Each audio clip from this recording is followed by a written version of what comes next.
Olá, amigos. Aqui estamos para mais uma edição do podcast do Gente que Fala. Hoje eu trago para conversar com vocês, conosco, o amigo William Calegaro. Como vai, William? Olá, tudo bem? Muito Seja obrigado. bem-vindo, hein? Muito obrigado, muito obrigado.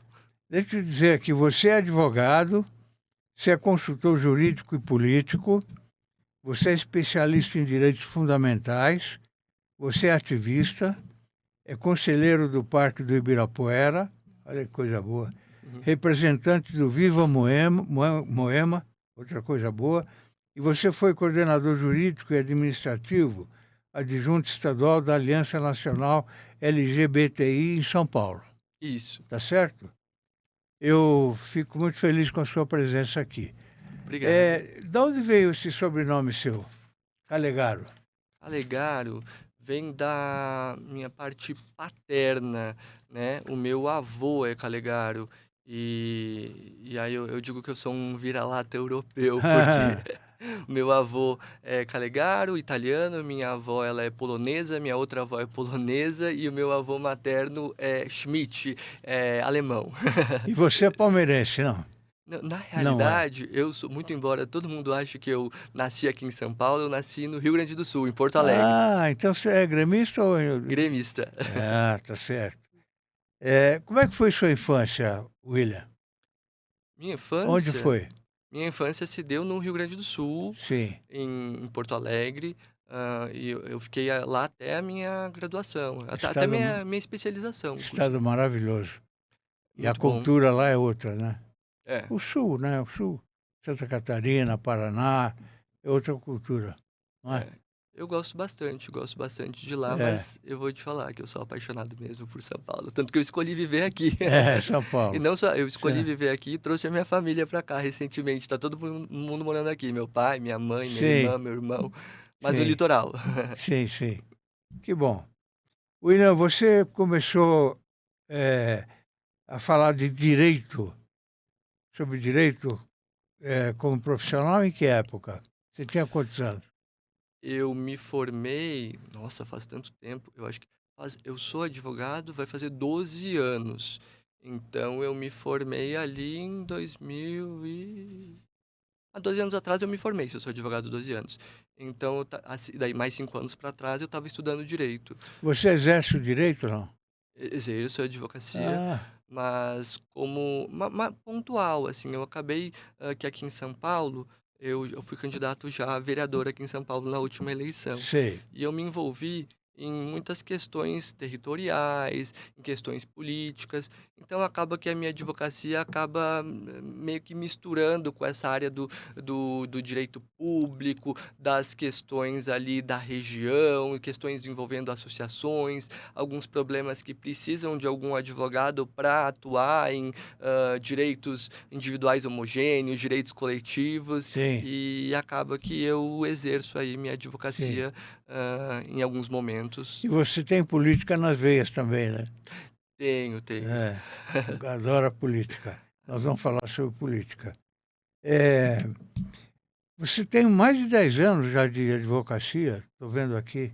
Isso, isso. Vai fazer 12 esse ano. Como é que você descreve a evolução do seu olhar jurídico ao longo desses anos?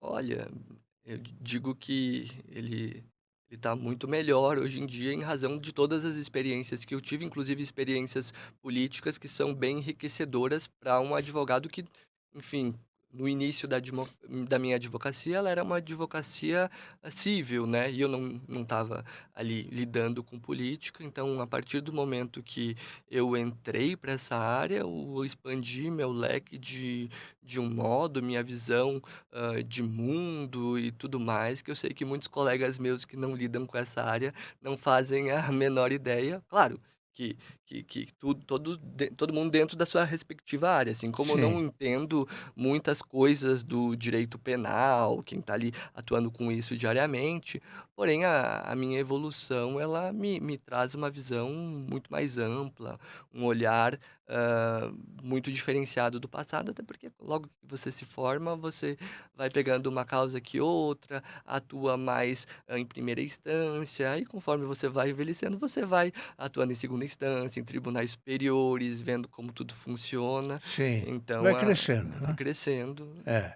Claro que tem quem tem a oportunidade de já, logo do início ter essa visão maior, mas é que eu nunca estagiei em escritório de advocacia, né, então eu sempre tive uma visão mais do judiciário, eu fiz estágio já no Ministério Público Federal, na Justiça Federal de Primeira Instância, no TRF da 4ª Região, então eu tinha um olhar diferente, e o meu momento da advocacia se deu mesmo apenas quando eu me formei e comecei a advogar por mim mesmo.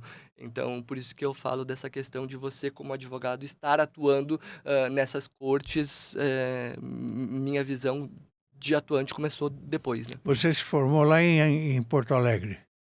Me formei em Porto Alegre, É, fiz minha especialização lá é. e vim para cá posteriormente. Na época eu estava fazendo um curso de arbitragem aqui. E adorou São Paulo, né? Me apaixonei por São Paulo, É. me apaixonei por São Paulo, tanto que eu escolhi viver aqui, né. Realmente aqui é uma cidade e tanto, né? É, o que a gente precisa tomar cuidado hoje é com a violência que está imperando na cidade, sabe? Você deve estar vivendo isso também, né? Não, O medo de assalto, é de demais, é demais. roubar celular, de roubar aliança, de roubar É, relógio. eu sou ali de Moema e agora semana passada mataram essa quadrilha da Aliança que tá rolando, mataram um senhor que foi tentar intervir num Exatamente, assalto. eu vi. Foi na rua Juriti. Foi ali em Moema, É, ali no bairro do lado, no Brooklyn, eles entraram num estabelecimento, num restaurante, fizeram as pessoas de refém, foram roubando, todo mundo. Uma coisa que está acontecendo muito ali na região e não acontecia um tempo atrás, tá tendo mini arrastões. Eu estava conversando até com o operador de caixa, ele me explicava que nos finais de semana, quando o bairro, tá mais, tá sem gente na rua, começa a vir e geralmente menores de idade, eles vão entrando nos estabelecimentos, entra um, entra outro, eles roubam até os clientes e saqueiam ali, levam um monte de coisa e saem correndo. ou seja, nem em restaurante a gente pode ir mais, né? Tá complicado. É, tá complicado. E eu não sei onde vai parar isso. É, tá difícil, muito difícil mesmo.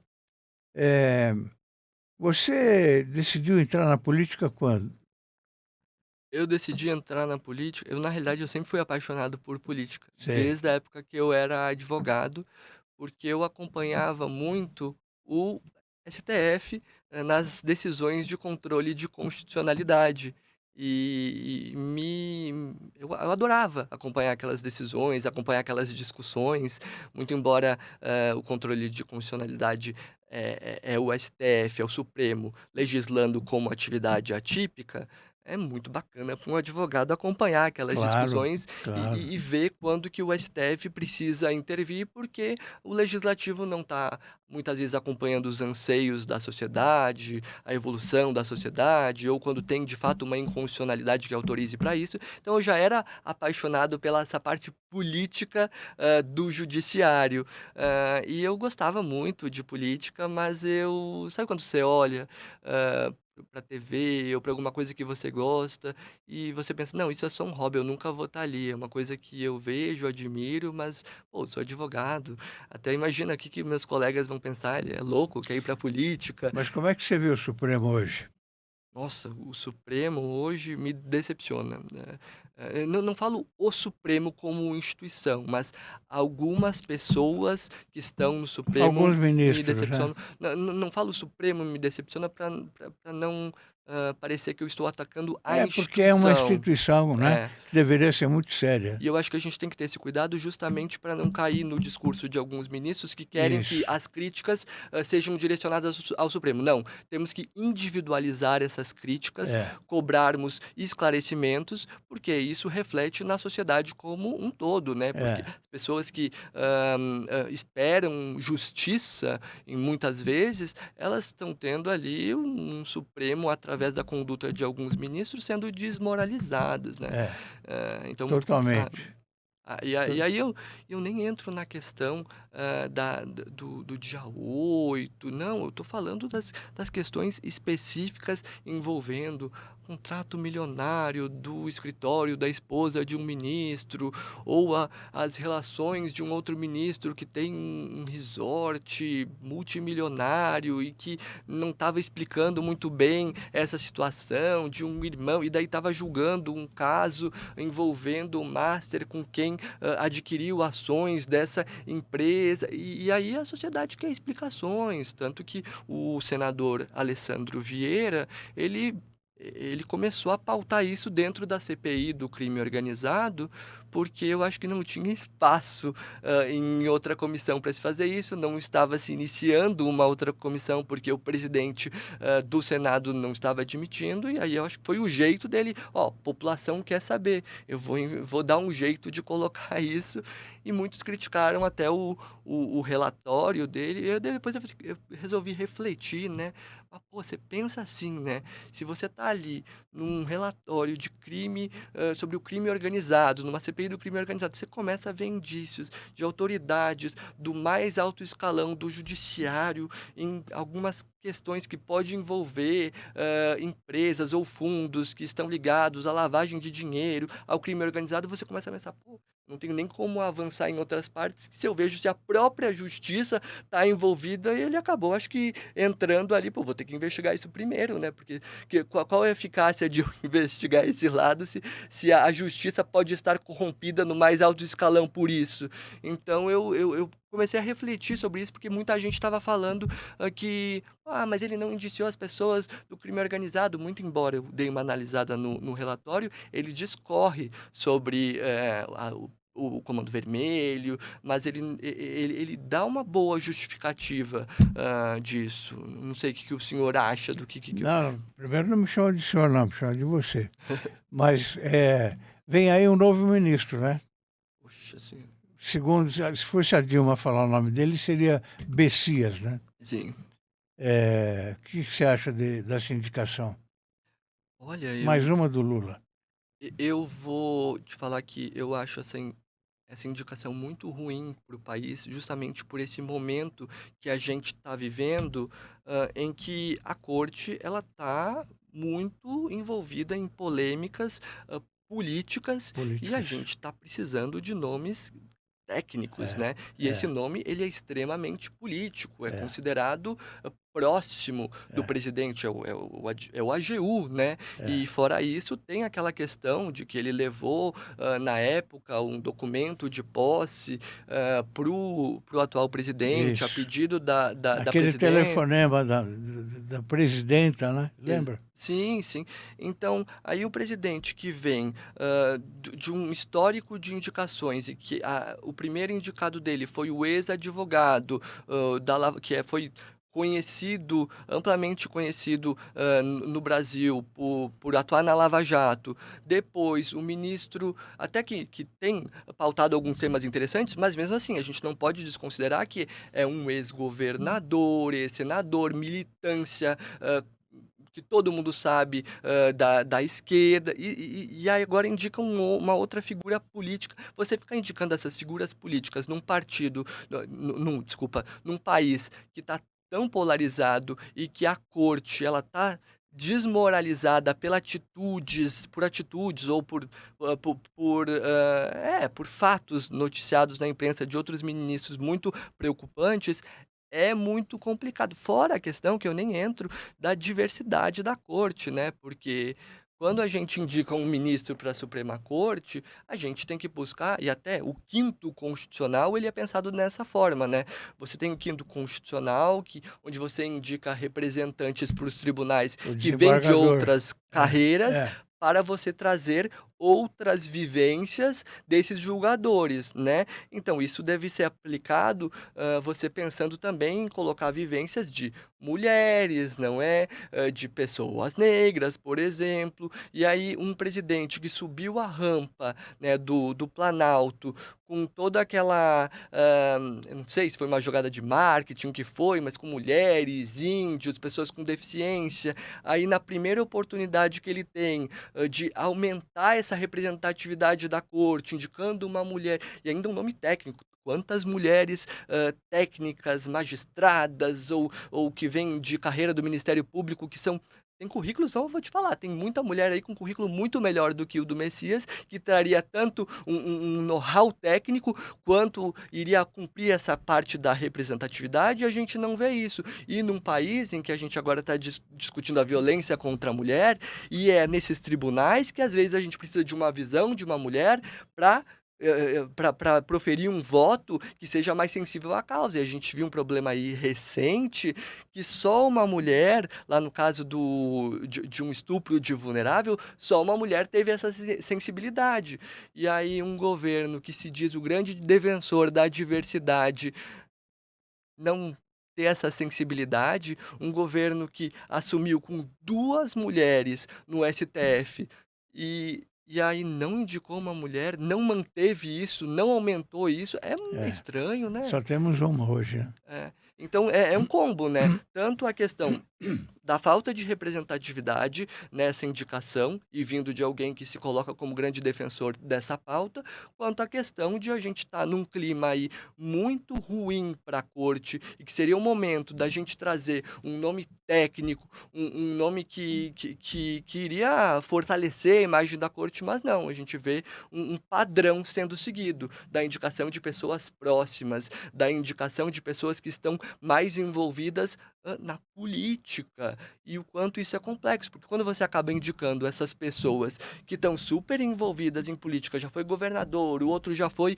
um ministro de estado, essas pessoas aí estão vinculadas a uma série de outras pessoas, a vários casos, e que elas assumirem um lugar na corte, vai várias vezes colocar elas como parciais, né. E aí é complexo, você tem que é urgente que a gente mude os critérios de indicação de ministros da Suprema Corte, É isso que eu ia dizer para das cortes você. superiores, né. Por que não indicar gente de carreira do ma perdão, do magistrado, não É, é? exatamente. É, Claro, teremos a crítica aqui de que se, não, temos que ter os diferentes olhares, mas já não está havendo diferentes olhares na questão da diversidade. é, E a gente tem que pegar também, ver como que está a composição atual hoje. Parece que a minoria ali vem da magistratura, né. é, Então, tem a minoria uma mesmo, observar esses é. critérios, trazer E aí membros da entraria por meritocracia, né, sim. não é, dos magistrados. Uma olha, esse cara merece ser vamos elegê-lo, conselho para o ministério do Supremo e tal.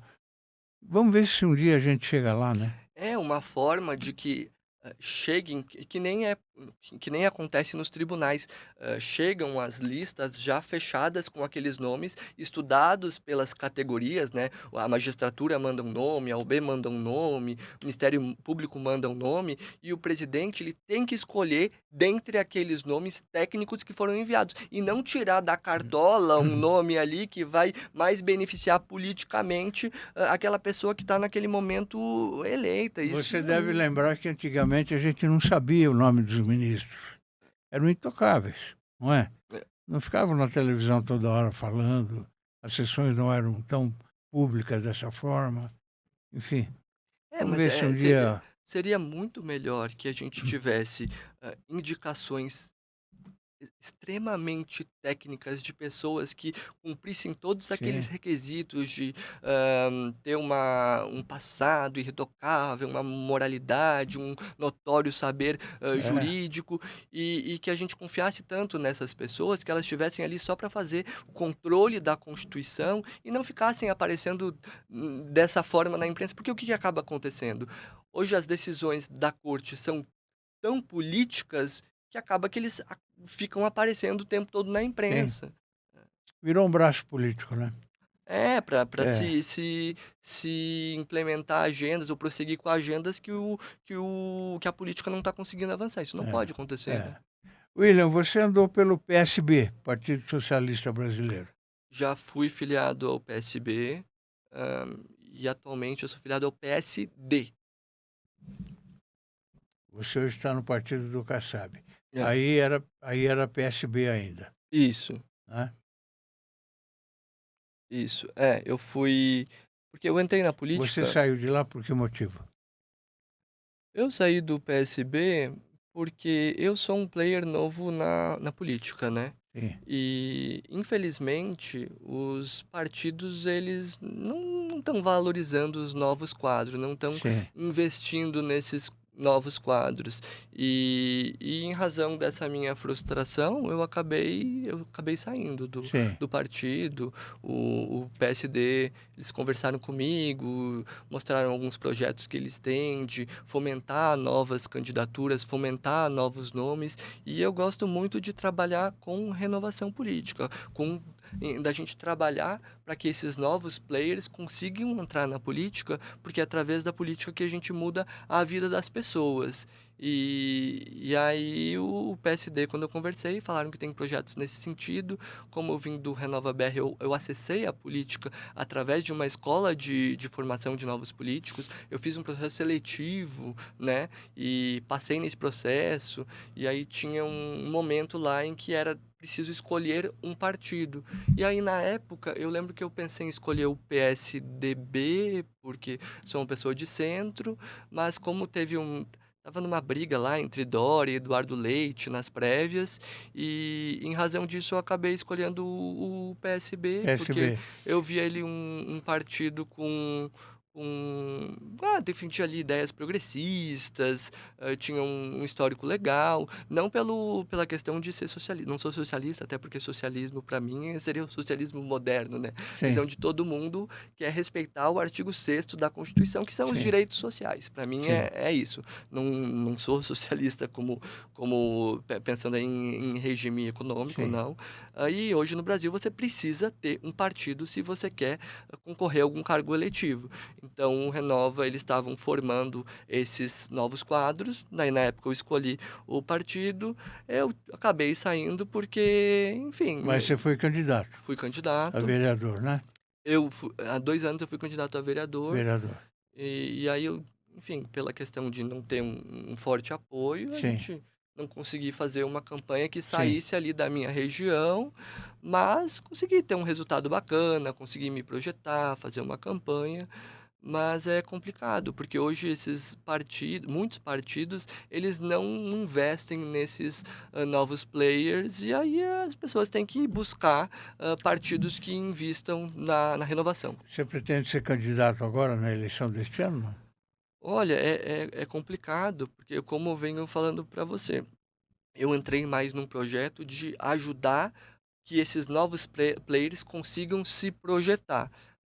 Se eu vou vir ou não, não sei. A princípio, não. A princípio, não. Não, Tá bem. só se eu conseguir investimentos para isso acontecer, mas a princípio não. O que você achou de uma campanha para vereador? Eu fui candidato também uma vez a vereador. A campanha para vereador é uma É, campanha muito difícil, né? é, Porque a cada esquina você tem um candidato, né? é, é. Então, você pensa São A Paulo, concorrência é brava. nossa, concorrência brava. E pensa alguém que eu não nasci aqui, né? Então, muito embora minha participação na política se deu aqui, eu não tenho toda daqueles meus colegas do colégio, da Esse sujeito faculdade. aí veio de É. paraquedas, caiu aqui de Não, mas paraquedas. a minha aceitação na minha região foi muito boa, porque eu sou realmente atuante ali.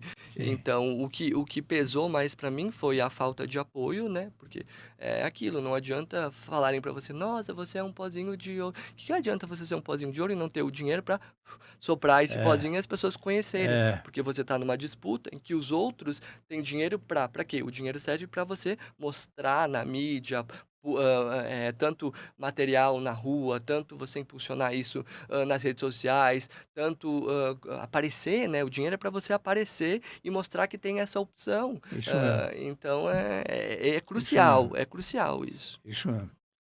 William, você foi coordenador jurídico adjunto da Aliança Nacional LGBTI+, em São Paulo. Eh Você acha que esse desafio, alcançou a população? Você diz o meu trabalho que lá É, dentro, é. como assim? Não, no seu trabalho.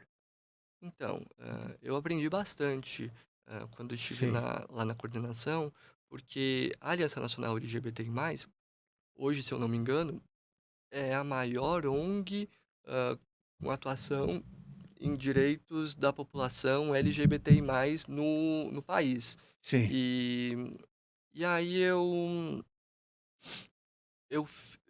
a gente recebia muitas, denúncias, de pessoas no interior, fazíamos notas de repúdio, nos aproximávamos de pessoas que sofriam situação de, homofobia, dávamos instruções do que fazer naqueles casos. Então eu aprendi bastante estando na Aliança LGBT, e mais, hã, me doei ali algum tempo e foi bacana para entender, as situações de muita gente mais nos interiores. Tudo bem que aqui na capital também acontece, mas é legal, assim, você poder se aproximar dessa pauta e ver como funciona, em algumas cidades e isso como é mais fechado, como tem pessoas que, às vezes tem um cartório que nega o direito ao casamento para aquela pessoa, se nega a fazer um registro de um BO de uma pessoa que foi submetida a uma questão de LGBTfobia, de homofobia, né. E aí a gente sempre auxiliou, falava para essas pessoas o que elas tinham que fazer, ou fazia uma nota de repúdio, auxiliava elas naqueles Sim, casos específicos. Então sim. me deu, assim, Um grande aprendizado, um né? aprendizado É, e me abriu muito o olhar, é, sabe. é. Como é que você enxerga a deputada federal Érica Hilton?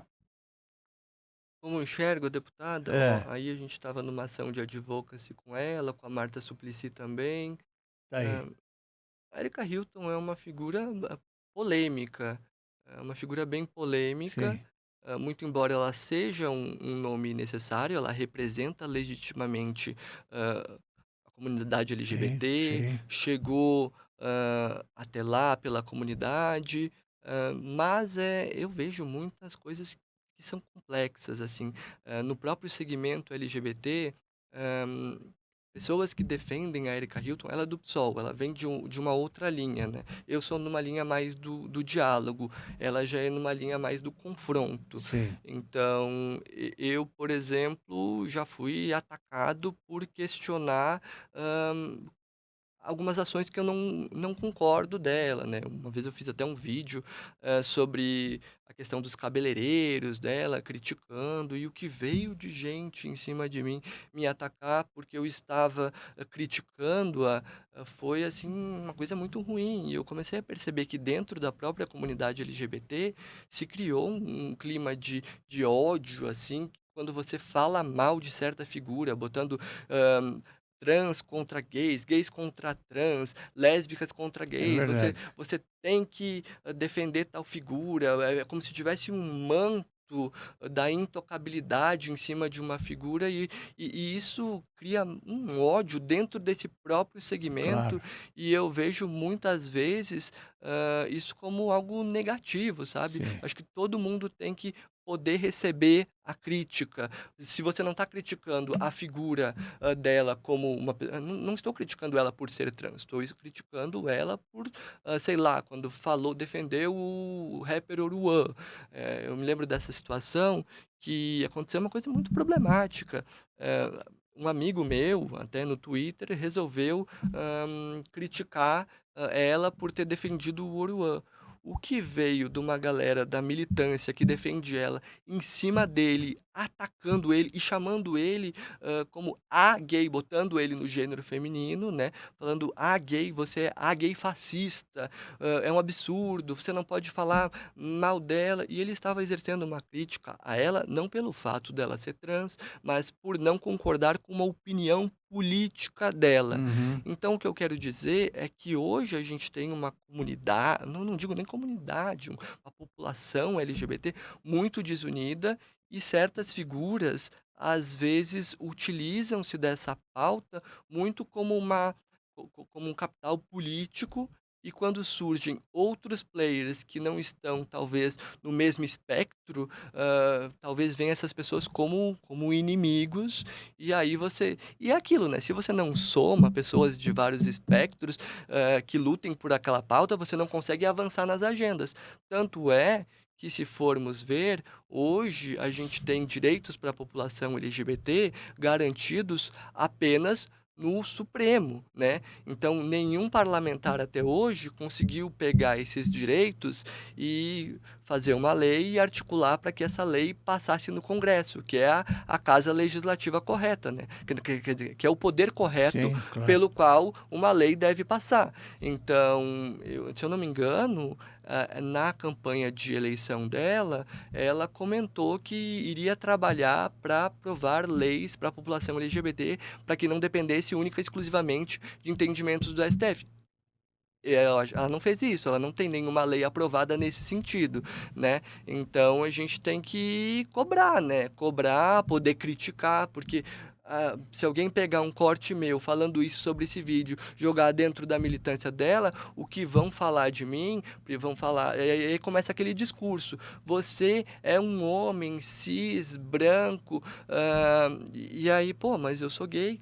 Eu não tenho, o meu sofrimento não vale, eu ter, por exemplo, ficado pela primeira vez com um homem com, 23, 22 anos, e tudo o que eu passei, isso não é válido.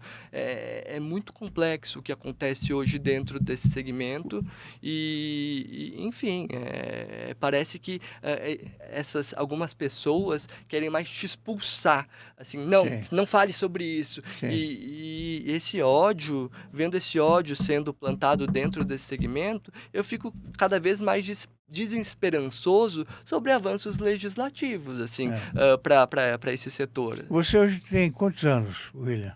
Eu tenho 34. 34. Super jovem, super jovem. E já com um trabalho feito, né, realizado. Conheça o Prevente Mais, o plano da Prevent Sênior para somar saúde. Com unidades temáticas exclusivas, cada cuidado se transforma em uma experiência única. Uma ampla rede credenciada, sempre perto de você. Remoção aérea que garante segurança em qualquer lugar. É mais confiança, mais qualidade e mais tranquilidade que só o plano pioneiro em cuidado com sêniors pode oferecer. Prevente Mais, porque cuidar bem é entregar mais. Você me mostrou, antes de começar o programa, alguns vídeos. Você tem bastante seguidores já. Nem tanto, eu tenho acho que 30 e poucos mil seguidores, 38 mil seguidores. Ah, sim, sim. Sim, isso vai seguir. É, É, a gente continuando é. gravando conteúdo, E o jeito comentando. que eu vi que você apresenta, que você faz o vídeo, é muito interessante. É, Porque você põe a pessoa falando e faz a crítica. nesse especificamente eu fiz dessa forma. E a gente está falando justamente Sim, sobre o tema da homofobia. E sim. esse último até tá aqui 350 mil visualizações. Até o próprio Zema comentou que é uma fala do ministro Gilmar Mendes, em que ele compara. Ele teve uns vídeos dos fantoches, ele não É, gostou, e aí ele trouxe um exemplo para falar: nossa, imagine então se eu gravo, faço um vídeo do Zema, chamando ele, do fantoche dele, de homossexual, mas que, é, que absurdo. Então ele comparou, é. isso como um crime. Depois ele fala: imagine assim, então se eu coloco ele então como roubando alguma coisa. E ele se saiu muito mal nisso. Saiu muito Muito mal. mal. E aí o vídeo que eu fiz foi nesse sentido: "Poxa, mas que absurdo isso que está acontecendo. E aí eu trouxe alguns vídeos de ex-colegas deles falando sobre ele, né? E declarações, inclusive, do ministro Joaquim Barbosa, que foram antigas, que, nossa, parecem tão recentes, que ele fala assim, ministro, você está na mídia, né? Você está desmoralizando a corte. E eu trouxe essas declarações justamente porque ele foi fazer uma série de entrevistas para...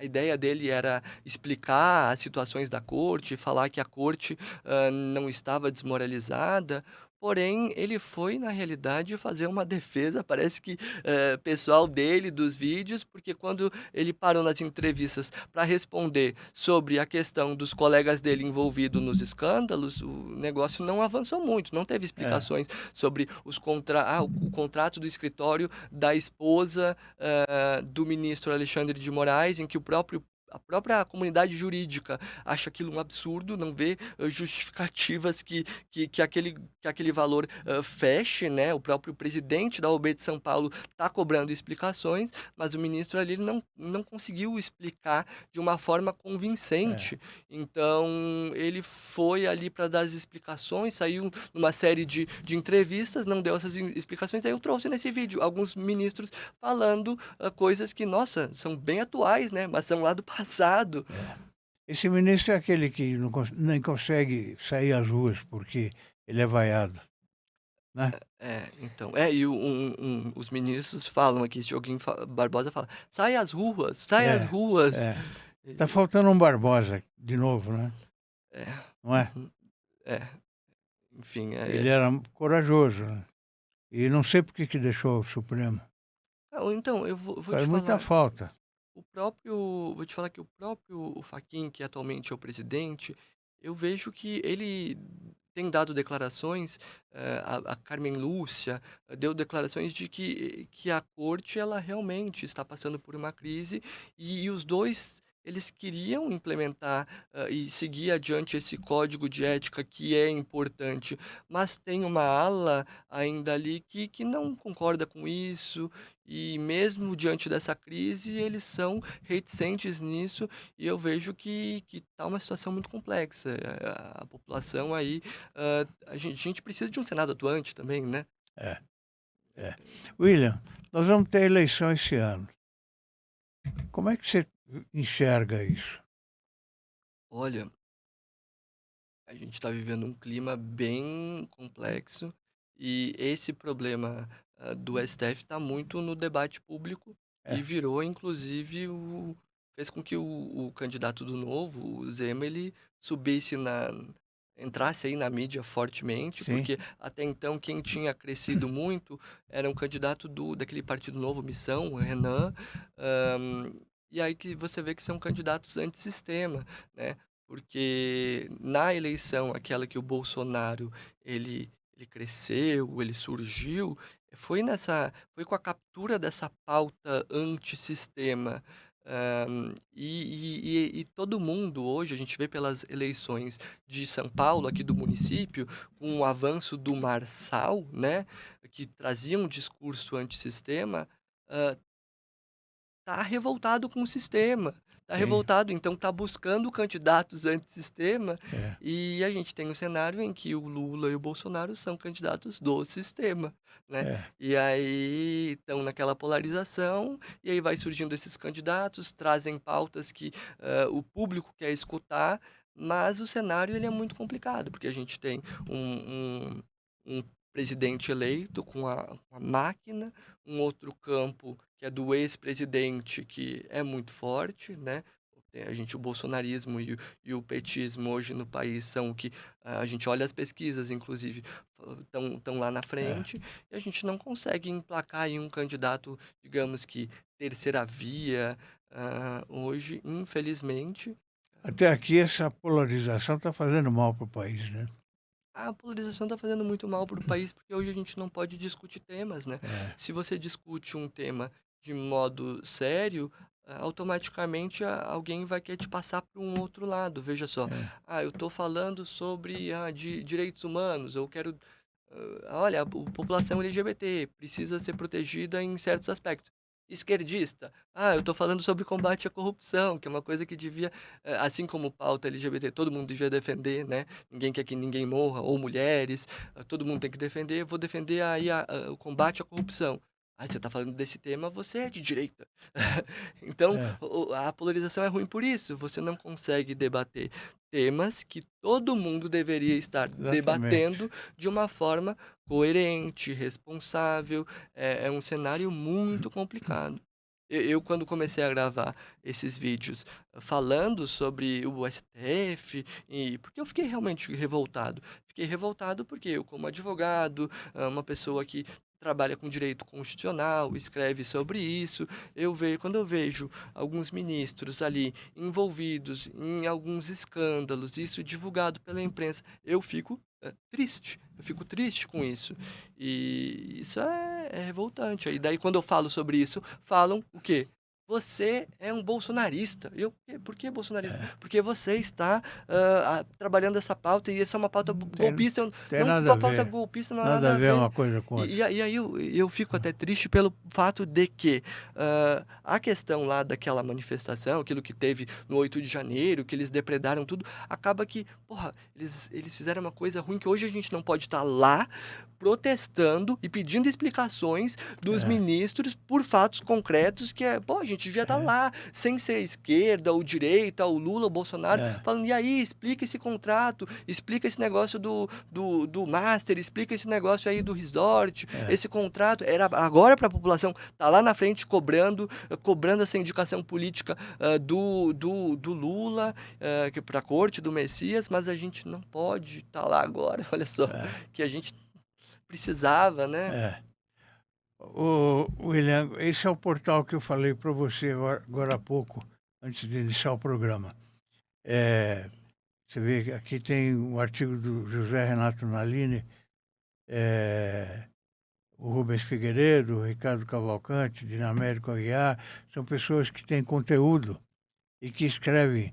Fica 24 horas no ar, essa Orbis News. E você está convidado oficialmente para escrever a hora que você quiser, tá bom? Muito Tá obrigado, muito bom? obrigado. O Brasil tem tem números alarmantes de violência contra a mulher, né? E São Paulo, mesmo sendo o estado mais rico, não está fora dessa realidade. Como é que você interpreta esse cenário? Olha, esse cenário ele é muito preocupante e ele é preocupante também pela falta, eu acho que, de letramento de gênero das pessoas e da mulher, ela sofreu uma violência que muitas vezes é silenciada e eu tô com um caso até, eu tô com um caso que chegou até mim de uma violência muito grave contra uma amiga, em que ela tem sofrido uma violência patrimonial, uma violência processual, uma violência de uma figura que é um homem da política forte e está praticando uma violência sobre ela. E é engraçado, daí quando eu falo desse letramento de gênero, é porque até eu mesmo, quando eu fiquei sabendo do caso dela, fiquei pensando, isso aí deve ser, né, isso aí deve ser coisa que estão falando, invenção.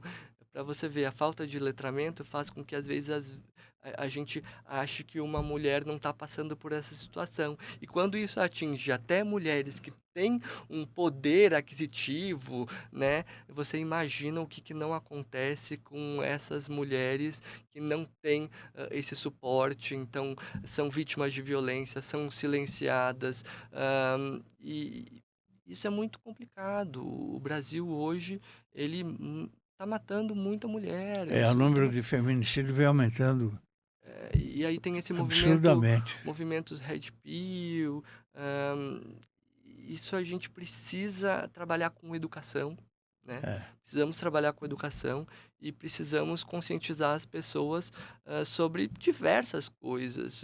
Eu que sou um militante, de direitos humanos, militante não, eu digo um estudioso dessa área, um advogado, eu caí, nessa armadilha, então é aí que a gente vê que o negócio está bem complicado. é. Como é que você avalia a atuação do Estado na segurança pública? Nossa, segurança pública, a gente já estava falando, tá muito complicada. Mas a questão da segurança pública, ela vem de uma cadeia de fatores, né? A gente também, uma coisa que eu sou muito crítico é a audiência de custódia, mas ao mesmo tempo a gente É. A polícia prende e a justiça solta. solta, mas também a gente tem que voltar um pouco para trás, ver que a gente precisa de mais presídios também, a gente não tem, precisa É. construir mais presídios, e a gente também precisa trabalhar na educação. E também os reflexos da própria corrupção, né? Na questão da criminalidade, a gente tem um roubo gigante de dinheiro, e não só a própria irresponsabilidade fiscal do que esse dinheiro não vá para os destinos corretos, o que aumenta a desigualdade e faz com que mais gente entre para o mundo do crime, e aí vira uma bola de neve, né? Então a questão da segurança pública, ela não é tão simples, porque os nossos políticos hoje, eles infelizmente estão entrando para a política com propostas que duram 4 anos. É a proposta para eles entrarem e se reelegerem. Eles não É, estão pensando os é, problemas a exatamente. longo prazo, É, que eu vou trabalhar. Como que eu vou resolver é. a questão da Está violência? preocupado já com a reeleição. Não, eu tenho que pensar na É, educação, eu tenho que pensar na construção de presídio, tenho que é, pensar no todo, é, porque senão não adianta a gente tapar o sol com a peneira, vir com é. medidas momentâneas, ou às vezes, sim, temos que endurecer leis, temos, mas quando vê a gente vai endurecer uma lei, aumentar uma pena e não vai ter onde prender, então a gente tem que pensar de uma forma muito mais E estratégica. quem quiser trabalhar, a reeleição vem normalmente, né? Tá certo. Exato, exato.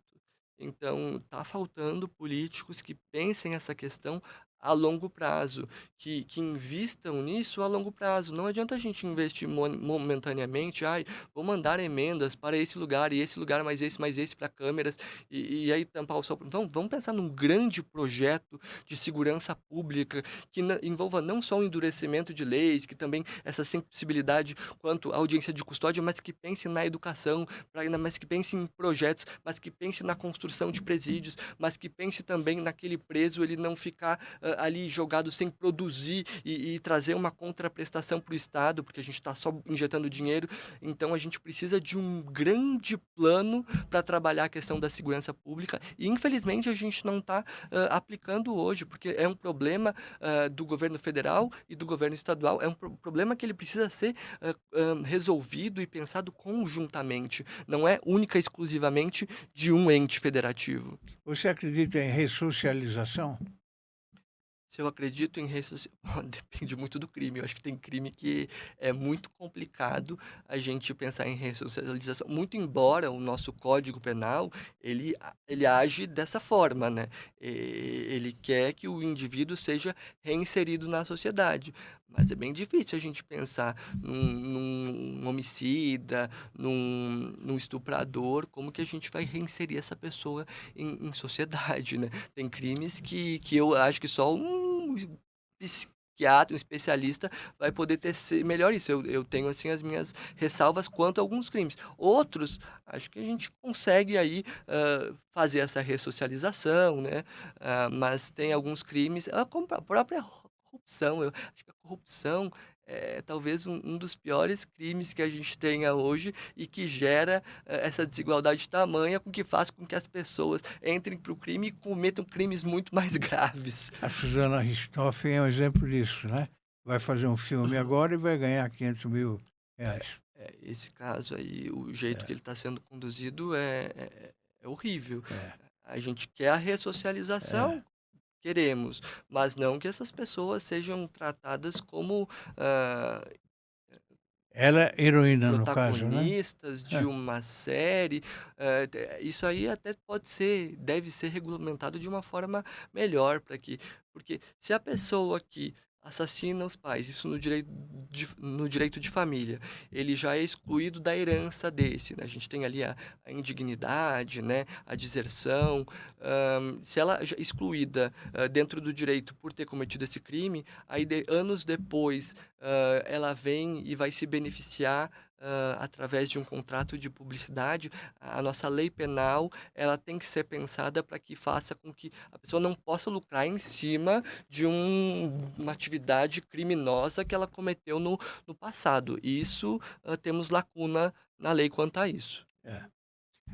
O chamado PL da misoginia, que propõe incluir a misoginia na lei do racismo, foi aprovada pelo plenário do Senado deste ano. Qual é a sua visão sobre isso? Olha, o PL da misoginia, isso aí tá dando uma polêmica gigantesca, porque a gente vê que foi aprovado pelo Senado por foi unânime a aprovação no Foi, Senado, foi. aí caiu numa questão ali caiu para polarização. Alguns players políticos resolveram pegar este PL e trazer exemplos específicos de que as pessoas, se esse projeto for aprovado, vão poder ter suas atitudes enquadradas num crime. E aí tem uns pontos que está acontecendo muita fake news. E o fato só de você, quando vê falar, de se tratar ou falar sua opinião contra aquela mulher, chamar ela de feia, isso você já vai ser penalizado pela lei da misoginia. E aí não é bem por aí. São certas nuances, você vai ser preso, que não vão acontecer. Então esse projeto ele tem que ser analisado como ele está ali, o texto, sem fake news. A gente tem que fazer, esse projeto agora vai para a Câmara de Deputados. Então a ideia é destrinchar todo ele e trazer os exemplos, assim. Então essa galera aí que está falando que esse projeto ele vai ser muito maléfico e vai prender a pessoa simplesmente por ela hoje uma atitude que ela pratica que é considerada ofensiva, mas só que não vai gerar nenhuma prisão, nem nada, ela vai responder de igual forma, não vai se tornar automaticamente algo que já não é. Então a gente tem que pegar exemplo por exemplo e mostrar para a sociedade como é isso hoje, como isso é tratado hoje sem a lei da misoginia e como é tratado depois com a lei da misoginia e ver onde que essa lei realmente vai mudar para proteger as mulheres. Então a gente tem que desmistificar isso e mostrar, trazer exemplos pontuais. Essa discussão eu acho que ela é muito interessante acontecer agora que isso vai ser pautado na Câmara para as pessoas entenderem, né? Muita proibição torna o mundo muito chato, né? Exato. Não exato. é? Sim, sim. Sobre o escândalo do Banco Master, quais são as suas expectativas para a tão aguardada delação? Olha, Vai sobrar para muita gente aí.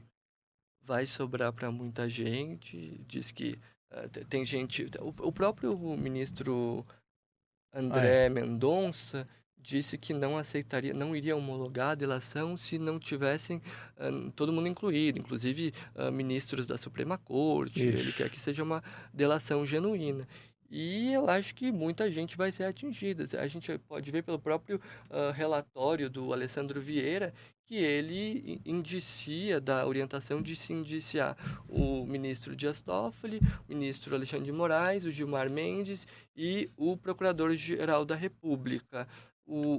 Até o Dino, não sei qual seria, não me recordo o envolvimento nele especificamente quanto a isso. Mas o Toffoli, em questão do Taiá, que ele estava querendo se manter como relator do caso, mesmo tendo saído na mídia toda aquela questão até desistir. Então teve que ter feito... Ou foi desistido.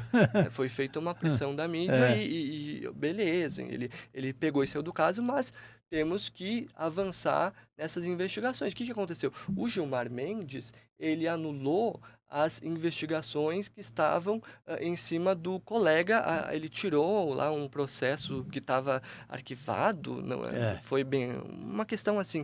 Tinha um processo que ele, como relator, decidiu